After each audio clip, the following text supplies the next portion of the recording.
വികസനവും കരുതലും 5 കൊല്ലം മുമ്പ് പറഞ്ഞു. അത് 5 കൊല്ലവും ഹൃദയത്തോട് ചേർത്ത് വെച്ച് നടപ്പിലാക്കിയ ആ കാര്യങ്ങളാണ്. അതുകൊണ്ടാണ് ഇന്ന് ജനങ്ങൾ UDFനെ സ്വീകരിക്കുന്നത്. കഴിഞ്ഞ 5 കൊല്ലത്തിനുള്ളിൽ നടന്ന എല്ലാ തിരഞ്ഞെടുപ്പിലും UDF വിജയിച്ചു, ജനങ്ങൾ ജയിപ്പിച്ചു. എന്തുകൊണ്ടാ? പറയുന്ന കാര്യങ്ങൾ പറയുന്നത് പോലെ ചെയ്യുന്നു. അതാണ് കാരണം. ഞാൻ കൂടുതൽ വിശദീകരിക്കുന്നില്ല. ഒരു കാര്യം നിങ്ങളുടെ ഓർമ്മയ്ക്കായിട്ട് വെക്കുന്നു.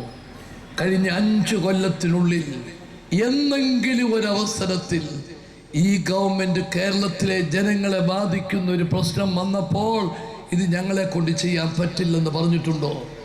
ഞങ്ങൾക്ക് പണമില്ല, ഇത് കേന്ദ്ര ഗവൺമെൻറ് ചെയ്യേണ്ടതാണ്, ഉദ്യോഗസ്ഥന്മാരുടെ കുറ്റമാണ്, ആരെയെങ്കിലും പഴിചാരി ആ പ്രശ്നത്തിൽ നിന്ന് മാറിയിട്ടുണ്ടോ? നിങ്ങളൊന്ന് ആലോചിച്ചേ.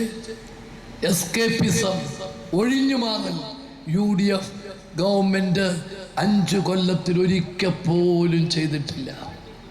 അതാണ് ജനങ്ങൾ UDFനെ വിശ്വസിക്കുന്നത്. റബ്ബറിൻ്റെ പ്രശ്നം വന്നു, കേന്ദ്ര ഗവൺമെൻറ് ചെയ്യേണ്ട കാര്യമാണ്. കേന്ദ്ര ഗവൺമെൻറ് പോയി നമ്മൾ റെപ്രസെൻറ്റേഷൻ കൊടുത്തു, അവരതൊന്നും കേട്ടില്ല. അപ്പം നമ്മൾ എന്ത് ചെയ്തു? ഗവൺമെൻറ് അതിന് ഉത്തരവാദിത്വം ഏറ്റെടുത്തു. 150 രൂപയെങ്കിലും ഇവിടുത്തെ ചെറുകിട കർഷകർക്ക് കിട്ടണം.